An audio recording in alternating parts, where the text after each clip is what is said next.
My name is Sarah Mironczuk. I'm from Milwaukee, Wisconsin, and my connection to PH is through my 9-year-old daughter, who was diagnosed in 2017.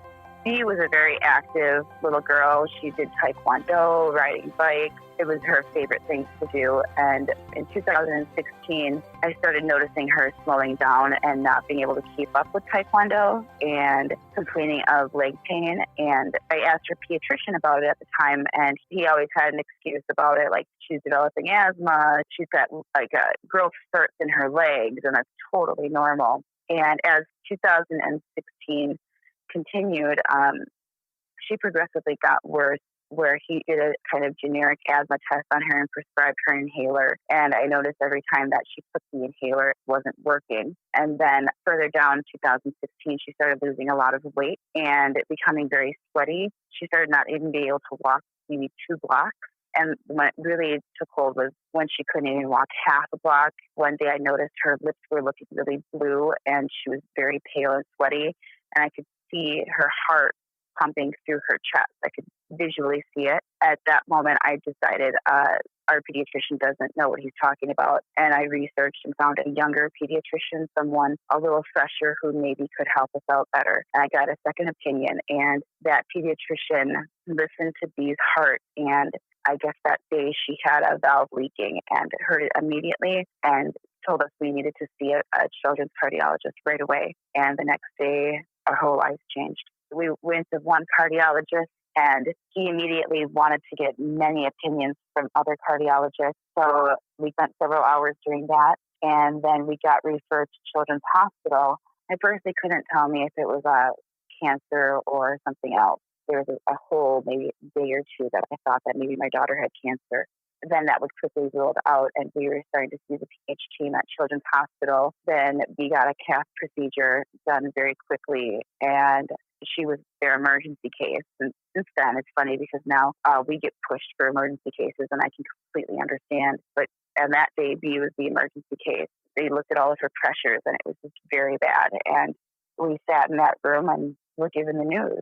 We were fortunate, I guess, if you can be, that B's condition was still in the life-threatening mode and still is today. So we were able to catch it before it became terminal. So the treatment was very aggressive right away. I feel very fortunate that we got Dr. Stephanie Handler, who had been working in California for many years and who had recently just come to join a children's hospital in Wisconsin. So Dr. Handler had some pretty aggressive ideas, and I went on board. I trusted her, and we started on sub-Q Remodulin pretty much immediately, and we stayed in the hospital while she got titrated up, and then we went right with Lasix and sildenafil. At that time, everything was all oral treatment. We were told that she probably had it for a long time, but the symptoms obviously didn't show until she was way more severe.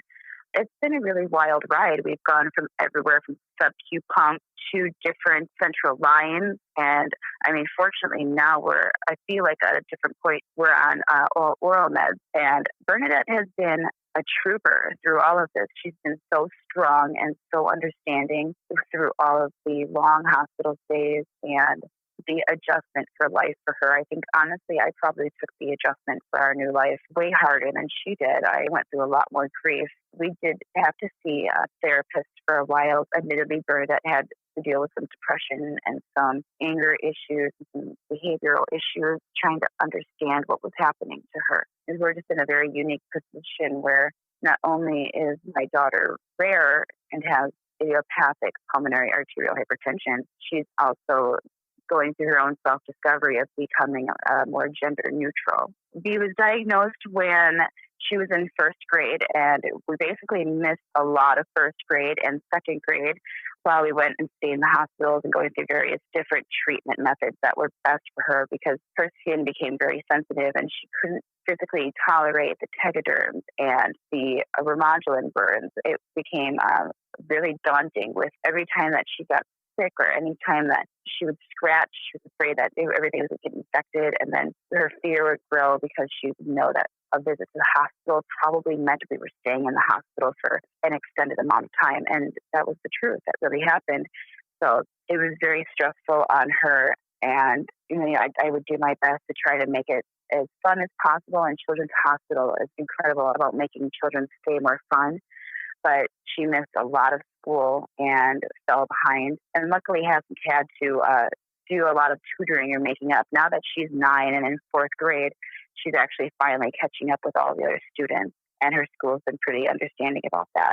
With the depression, it was more just trying to understand all of the things and the changes she was going through and how to put them into words. And as a mother, it was extremely difficult, and it felt very unfair having to sometimes feel like being asked to hold your daughter's health in your hands. If anything became infected, I felt like it was my fault, like I didn't do something right.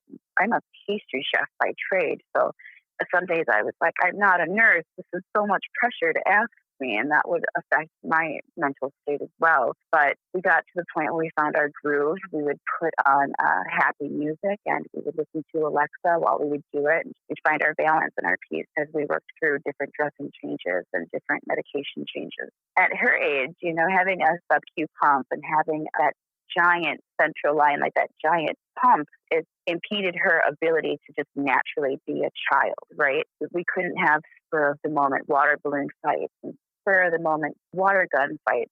Couldn't go to the water park. Showering and bathing. Showering honestly became impossible, so it was sponge baths.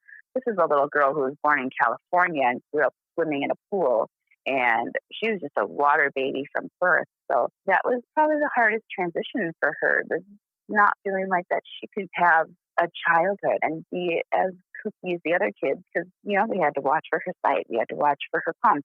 We had to make sure one of the other kids didn't accidentally pull on her line. We would make special vests and shirts and backpacks for her. I would scour the shopping malls and try to find really cool, small Star Wars backpacks that she could wear. I look at what other families are going through, and I feel really fortunate that she responds so incredibly well to her treatment. Definitely be an advocate for your child. If you feel like your doctor is giving you the wrong advice, don't be afraid to get more advice.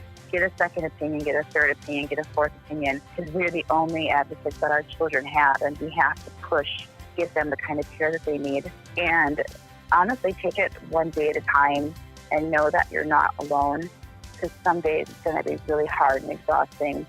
It's worth changing our entire lives around to keep our children alive as long as possible and give them the quality of life that you can, and give them the best quality of life that you possibly can.